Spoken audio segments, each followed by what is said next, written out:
Welcome back to another episode of Hudson's Highlights. What we do here on my channel is we discuss movies and TV shows and things within that space. Today we're going to talk about movies and TV news. There's been a few things that's dropped over the last 7 to 9 days. As I mentioned, I will try to get these news segments out to you guys once a week if there's enough news to pass that information along. Before we get started here today, though, I do want to go ahead and apologize to you guys. I did not put out an episode on Friday, and reason being is this. I typically would have done a severance segment of my show, Hudson's Highlights. I decided to go ahead and just stop doing those. And it's not because I'm hating the show. It's not because it's a bad show. I just feel like the show isn't the show for me. And I felt like I was just putting out the content for the sake of putting out content. And I wasn't giving it the fan service that it deserved for the fans who do like the show and enjoy the show, such as my wife. I felt like watching her response to the show and then watching my response to the show, there was just such a disparity there that I felt like I was doing the show and the people who watch my show a disservice by putting out content about a show that I just honestly wasn't into. So moving forward, I will not be covering Severance at all. Unless, of course, season 3 comes out and it's amazing, then we'll see. But anyway, so with that down, as I mentioned today, we're going to discuss movies and news that has dropped in the movie and TV space. There have been a few big things that dropped. Number one on my list is that they are not just in production and in development of a Resident Evil, but it's going to drop next year. This is coming from us from comicbookmovie.com. Resident Evil movie is underway and further along than you think. They have this movie set to drop September 18th, 2026, which is just short of over a year away. Directed by Zach Cregger, who he's the director, if you don't know that name, he's the director of Barbarian, the movie that came out in 2022. Pretty good film.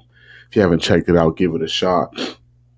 What excites me about that movie and the at least the pretense of that movie is that I was actually a big fan of the original Resident Evil with Mila Jovovich back in, I think it was 2012, maybe earlier. Let me take a look here.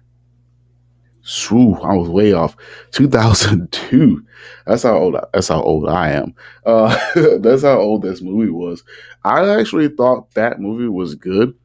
Honestly, I don't think that they were poised to do a bad job at all up until about Resident Evil Extinction, I think, is where it really started taking nosedive. That was the third installment. They made six. Yes, six. For sure. After Extinction, it just really got a little weird. And that's one of those things where, like, I know fans love to stick to source material and they want you to make things eye for eye, shot for shot from the source material. I will say that that almost never works out. And Resident Evil was a good example of that. They did a really good job in the first movie making it realistic for people who wanted to watch a shot for shot action sequence with the games, but then they took some liberties. And then in the second one, they did the same thing. They kind of made it a movie for movie fans, but they also made some fan service, and they really dove heavy into the lore of the games from movie 3. I couldn't even stomach watching the final chapter. I just, at that point, I was completely checked out. But they had a good thing going there. And if they would have just, I hate to say ignore the fans, but sometimes you have to. Fans are fans. I'm a fan. I can't make a movie. I couldn't tell you how to make a movie from, how to build a house. I know there's a foundation. I know there's studs. I know there's a roof. But you give me all the material, I couldn't build a house right now. Same thing with a movie. I know there was good source material in the games, but I couldn't tell you based on the games how to make that a good movie. And that's why I feel like sometimes we have to give these directors room and these creative teams, the writers, the directors, producers, room to make these movies for cinema, movies for theaters, movies for your TV screen. Because when you have something like Resident Evil, which it did pretty good when it opened. I mean, that first movie was a banger. But they just really listened to the fans. I think, in my opinion, a little bit too much, and they took that Resident Evil franchise in a direction where I would even venture to say that even the Resident Evil game playing fans thought this was kind of silly. And that's what happens when you let fans take over your franchise. It's like, okay, well, you see what we gave you, and no one wanted to watch it. So I'm excited for this new one. I think with the Barbarian director being at the foot of this thing, got some experience in making movies with this kind of trope. I think he's going to do a really, really good job. I'm excited, really excited for this. I think that if they can maybe take some lessons from that 2002 franchise forward with Mila in it, and keep some of the good things, nix some of the bad things, I think we're up for, because there were some good things there. There were things you can take from that franchise and go, okay, this worked. Especially when you look at back in 2002, our graphics, our CGI was nowhere near as good as it is now. So if you can take some of the good things from that franchise, maybe get rid of some of the fan service things and make just good quality movies, I think we're up to something here. I think we're on to something. I think they can really take this. And as fast as they're kicking this thing out, if it can be worth watching, I think we may have a new franchise under boot here in our lifetime with this Resident Evil franchise for sure. Looking for excited. Honestly, I'm genuinely excited. I play Resident Evil video games, scared me to death. That was one of those video games where I played it and I couldn't even play it in the dark. Like, I had to have the lights on. They had the midday because jump scares in that game were ridiculous. I'll never forget that first time walking through that mansion, and the zombie dog jumps through the window, and I was like, okay, where'd this thing just go? So if they could take some of those jump scare scenes from the game, some of the original things they use in the Resident Evil 2002 franchise, and kind of nix some of the fan service, I think we're on to something. I really do. But moving on, so if you were not aware, there is, and I did mention it on one of my movie TV show segments, but there is a Harry Potter series coming to Max, HBO Max, Max. I'm gonna call it HBO Max, but whatever. It's coming to Max. And about a couple weeks ago, they did cast John Lithgow, John Lithgow, as Albus Dumbledore, but they are really close to closing a deal here with Janet McTeer and Papa Acedo, I think it's Acedu.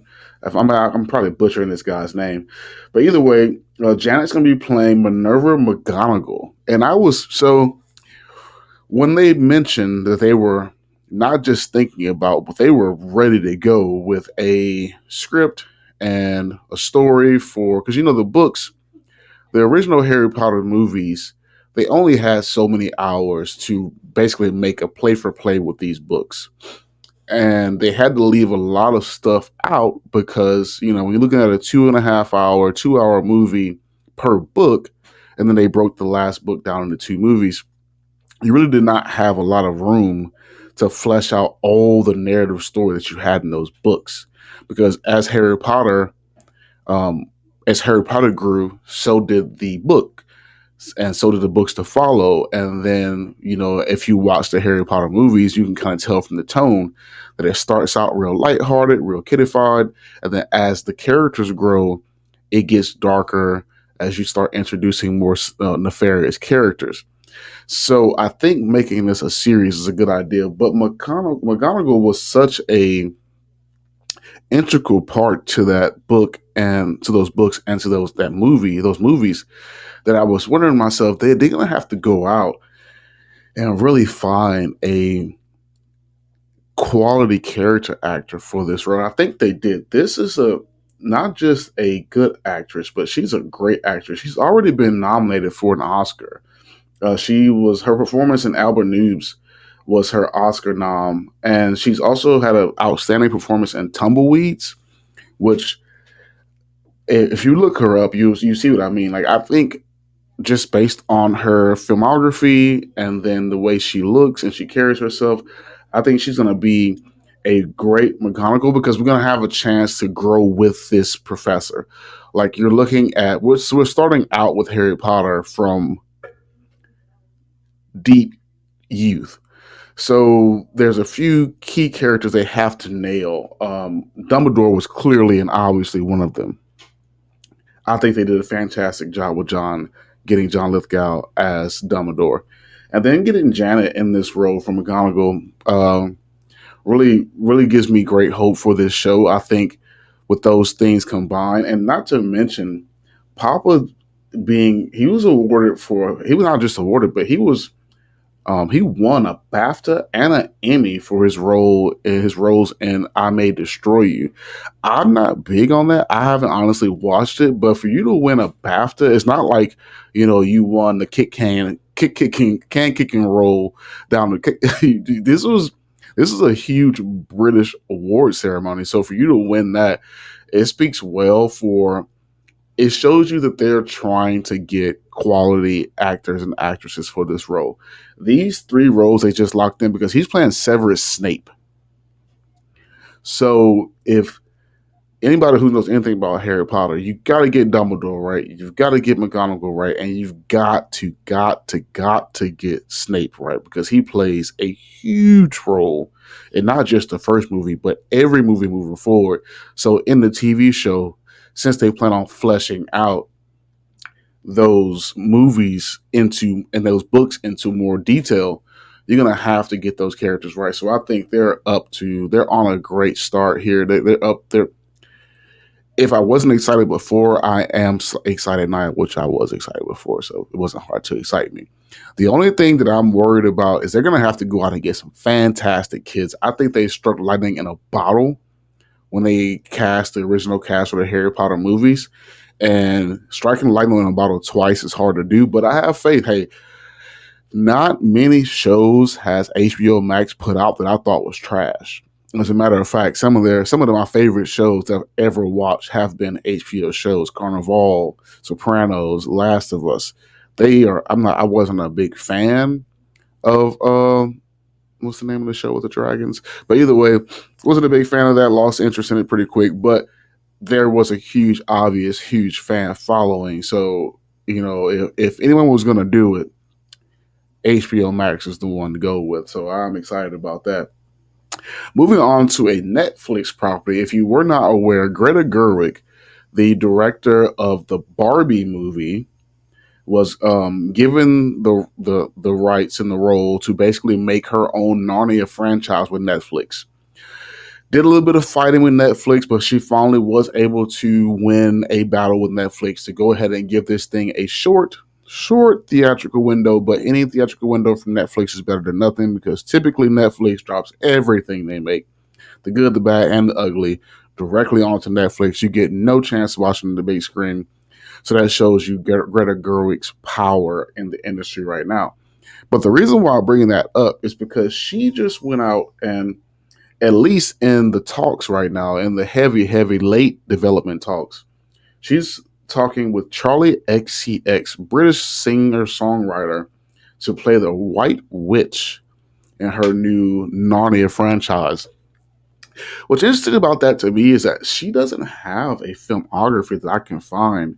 She did have a leading song in Barbie, so she must have got a lot from her during the production and development of that movie to think that she can carry, because this is a leading role. This is, I mean, not leading, but it's up there in the supporting role for Narnia. So if you go out and cast her, you got to have a lot of faith in her. So here's hoping to see what's good can come out of that.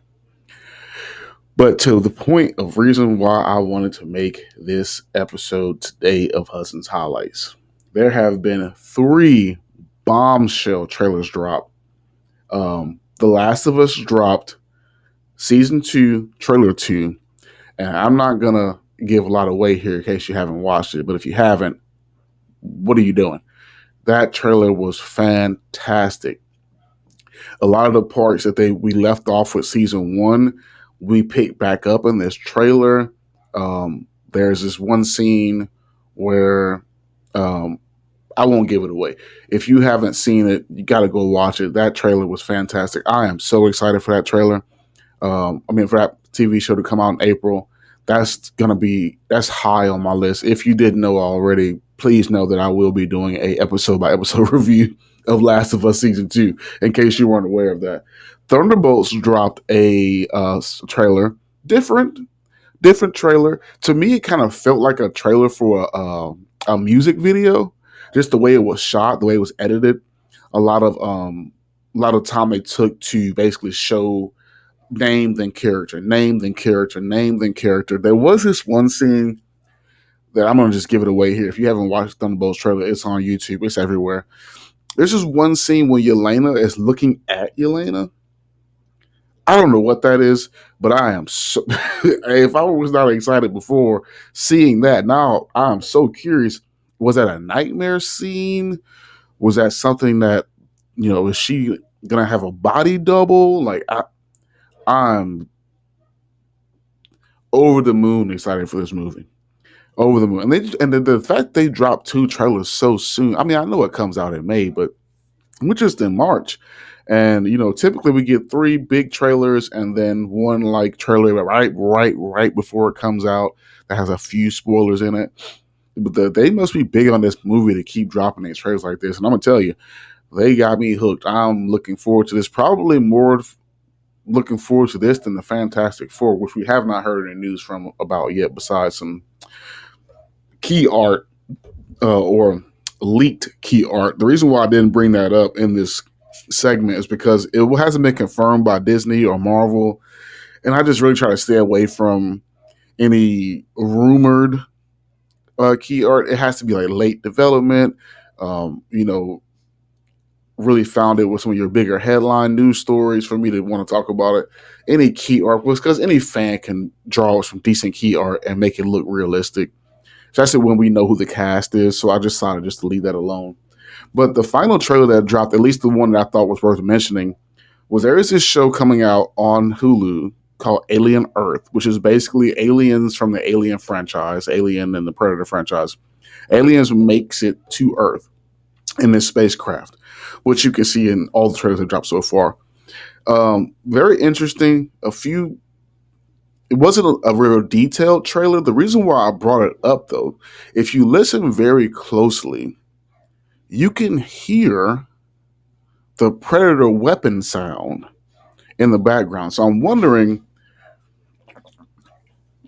if they're going to have Predators in this show.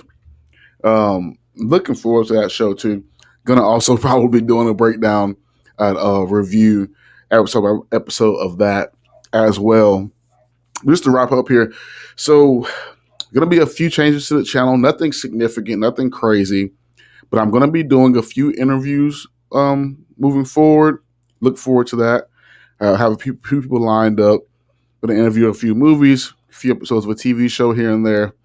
Going to have my wife in on segments on Friday now. What we're going to do is we're going to rewatch The Last of Us, because Last of Us season 2 is coming out real soon. And it's been so long since we've seen it. My wife mentioned, hey, I might have to watch that season over again. And though I didn't myself need to watch it, I wanna. So what we're gonna do is we're gonna rewatch season 1, and then on Fridays we're gonna drop a video of her and I talking about our in particular takes, our different takes from the episode, and what we're looking forward to being wrapped up maybe in season 2 if it needs to be, and just our overall thoughts of that episode leading up to season 2, which of course we will take off from there, giving a breakdown and review of those episodes as they drop. I will be doing a full spoiler review of Daredevil Born Again season 1 episode 3 tomorrow. Since it's only one episode, I have no problem dropping that on my channel tomorrow night. So keep your eyes peeled for that. If you haven't already, please like and subscribe to the channel. I appreciate you guys for sticking around with me this far. Thank you for watching this episode of Hudson's Highlights. Take care.